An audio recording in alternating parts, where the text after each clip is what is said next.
It's NASCAR Xfinity Series racing from Pocono Raceway. Explore the Pocono Mountains, 225. As the field starts to throttle up, the green flag is out.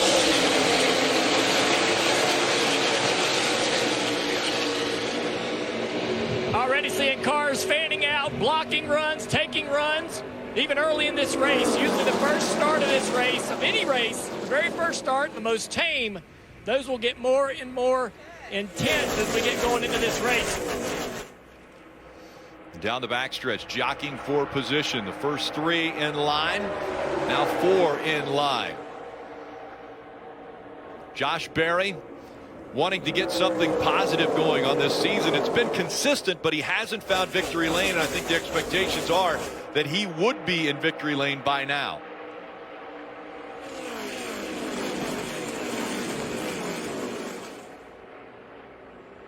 Coming off of turn 4. What a view watching these cars fan out, hitting the wall off of turn 4. Come on over here, Victor. The wind coming off of these cars down the front straightaway. Just incredible. Woo! That's a good time right there, man.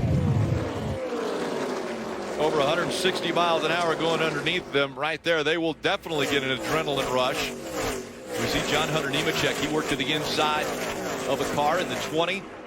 That purple 20 way down on the inside of the track now. You heard Dale Jr. call it. I think it was the one of Sam Mayer that caught the wall off turn 3. It's going to be interesting to see as John Hunter makes a good move into the tunnel. The right side of these Xfinity cars, so sensitive aerodynamically. We'll have to see if the damage on the one slows them down.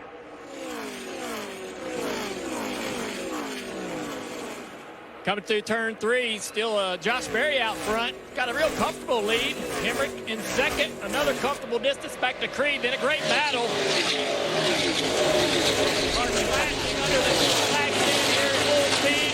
Steve, you mentioned guys coming down before pit road was closed with lap 2. What is the pit window as far as fuel goes? So when will, say, Josh Berry have to come to pit road? Well, they can run about 37, 38, 39 laps on a tank of fuel. They had a couple pace laps. So the plan for these leaders may be not even to pit at the end of the stage and just continue on all the way and pit before the end of stage 2. We'll have to see. But, Junior, I think your point for Josh Berry and his style is exactly right. I think he's a driver that knows that we only have one more lap in the stage. He knows whatever lead he has is going to be given up. He is very in control, looking out his mirrors. Now we have Joe Gibbs Racing teammates side by side. Yeah, this 20 car Nemechek's getting closer and closer into the battle for the win. So moving into third place right there around his teammate. Here comes Smith back to the inside. Really impressive. Tight side drafting right there as ahead to turn 3. I bet Nemechek thought he had this position taken, but now he's going to work this outside. Josh Berry on the top of your screen will be grabbing his second stage win this season. So he wins stage 1. It went by quickly. Daniel Hemric holding on for second. And then John Hunter Nemechek, Sammy Smith, and Sheldon Creed rounding out the top 5. Of Josh Berry off into turn 3. Here he comes to the inside. He's going to be able to get alongside. Could be a drag race down the front straightaway if he can get to the... Oh, the 8 gets loose. Here comes the 7. To the inside, 1 lap to go in stage 2. Does he get far enough up? He wasn't able to side draft. He'll try to set him up here down in turn 1 and 2. Justin backs the corner up, follows the 8 down in, turns low for a low apex, not able to get to the gas. Josh Berry clear off of turn 1 toward the tunnel turn. Berry looking to sweep the stages from here in Pocono. When he won the pole, he said, we've been working harder the last couple weeks to get Junior Motorsports back up front where they should be. And now running first and second. Pretty even off the tunnel, Rick, as they head into turn 3. What does Josh do down here? He's been running high. He goes to the bottom of the racetrack. 7 to the top. He slips a little bit. Allgaier with a run. Here comes the momentum. Does it work out for Allgaier as they come down the front stretch? Allgaier to the inside. Not enough. Josh Berry's going to win stage 2. Power to him. That's always very tough. And the final stage about to get underway. It'll be 45 laps remaining of this 90-lap race. Back to green, and they fan out. 2-3 wide back in the back. Line of contact. They're into the wall. That's a 0-0. I believe the 20 as well. Yeah, John Hunter's bid for 3 in a row is going to end with a wreck here on the front stretch. And that's, that restart looks so similar to last week at New Hampshire, but this week it was really a product of the older tires on the front row and several rows, right? You could see everybody wiggling, squirming, trying to get traction. A lot of movement, a lot of bumper tag, trying to push each other and get each other going. Just very aggressive, trying to get each other going. And it's because of how hard it was for the front 2 rows to get going on those old tires. So you see the 4th car closest to you, that purple 20.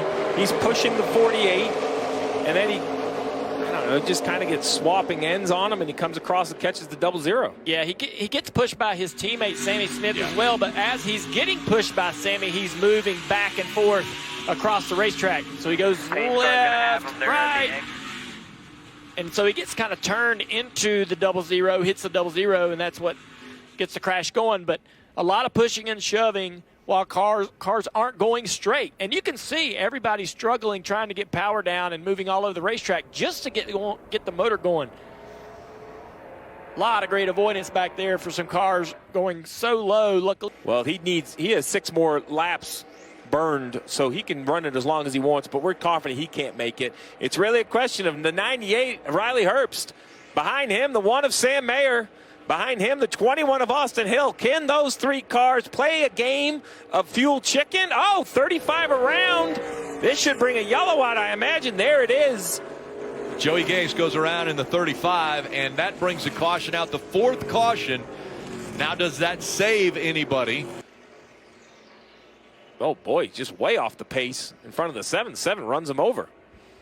And did Joey Gase run out of fuel there? That's a great point, Rick. Let me see when he was last on pit road. He was just off from pit road, so I don't know if maybe Joey Gase had an issue. Obviously, I mean, you saw the closing rate. Off it up the racetrack, contact made. Daniel Hemric, it looked like, was able to save that. And another one into the wall. Coming out of the tunnel turn. And the caution will come out, another restart. Sticky situation with their fuel as we see what happens to the 19. Already in the fence at the start of the tunnel turn. Maybe a right front tire issue entering that turn, gets it up against the wall. But now they're asking their cars, the 98 of Herbst, the 1 of Mayer, they're asking their cars to go further than the fuel will take them. And into 3. They'll see the white flag next time by on the front stretch. Austin Hill, 3 wins already on the season. Could he steal one here today? He's going to try to break the draft down the front straightaway. Everybody's going to go down there. The tailpiece on the racetrack. Debris on the track. Is that going to bring out a caution, or will they let him race all the way back around? Now Barry right on the back bumper of the 21. He gets aggressive. Contact made. Side by side as they go down Long Pond straightaway. Again, he hits Mayer. Mayer had cleared him. Here comes Chase Elliott in the 17 as well. Oh, up into the wall. Hard hit there. And around goes Ryan Sieg. The caution comes out. Austin Hill is going to get scored with the win. Big issues for Josh Berry.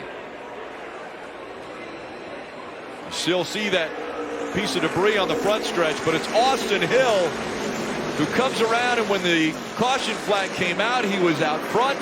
And Austin Hill, 6th career win and 4th win now of 2023. Oh my God!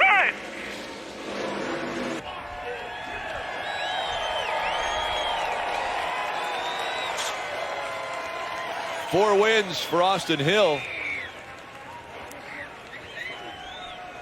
Hey, race fans, thanks for watching our video. For all NASCAR on Fox News, content, and the best clips from Fox Sports, be sure to follow and subscribe to our channel.